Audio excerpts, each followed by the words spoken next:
मैं अपने दोस्तों के साथ फेमस लस्सी की दुकान पर बैठा था। हमने लस्सी का ऑर्डर दे दिया था। कुर्सियों पर बैठकर हम सभी यार दोस्त हंसी ठिठोली कर रहे थे। दुकानदार हमारा ऑर्डर तैयार कर रहा था। तभी वहां पर एक बूढ़ी लगभग 74 से 75 वर्ष की औरत आकर खड़ी हो गई। कमजोर थी, चेहरे पर भूख साफ नजर आ रही थी, आंखें चेहरे में अंदर घुसी हुई थी लेकिन आंखों में पानी चमक रहा था। देखकर ही पता चल रहा था कि उनका गुजारा मानकर चलाता होगा। मैंने उन्हें देने के लिए अपने जेब में हाथ डाला लेकिन पता नहीं मुझे क्या सूझा कि मैंने अपने हाथ रोक लिए और उनसे पूछा, दादी आप लस्सी पिएंगी?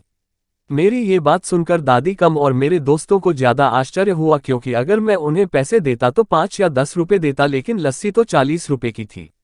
बूढ़ी औरत हिचकिचाते हुए हाँ बोली और उन्होंने अपनी मुट्ठी में पकड़े 15 रुपए जो उन्होंने मांगकर इकट्ठा किए थे मुझे देने के लिए मेरी ओर बढ़ाए। मैंने पूछा ये क्यों? तो वो बोली इन्हें अपने पैसों में मिलाकर मेरी लस्सी के पैसे भर दो। उन्हें देखकर मैं भावुक तो पहले ही हो गया था पर उनकी बात सुनकर मेरी आंख और गला भर आया। मैंने दुकानदार को एक लस्सी बढ़ाने के लिए कहा। मैंने दादी के पैसे नहीं लिए इसलिए उन्होंने अपनी मुट्ठी वापस भींच ली। सबको लस्सी दे दी गई। मैंने अपनी और दादी की लस्सी के गिलास उठाए और एक दादी को दी। मैं और मेरे दोस्त कुर्सी पर बैठे थे और दादी वहीं पर हमारे सामने जमीन पर बैठ गई।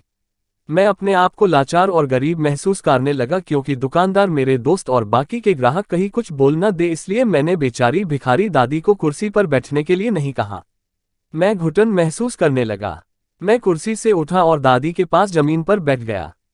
ऐसा करने के लिए मैं आज़ाद था और इससे किसी को कोई परेशानी हो इसका भी कोई प्रश्न था ही नहीं। मेरे दोस्त बड़ी अजीब नज़रों से मेरी तरफ देख रहे थे। वो कुछ बोल पाते इससे पहले दुकानदार ने दादी को उठाया और कुर्सी पर बिठाया और मेरी तरफ मुस्कुराकर देखते हुए हाथ जोड़कर बोला, साहब ऊपर बैठिए। मेरी दुकान पर ग्राहक हजारों आते हैं, इंसान जिसमें इंसानियत हो कभी कभी आते हैं।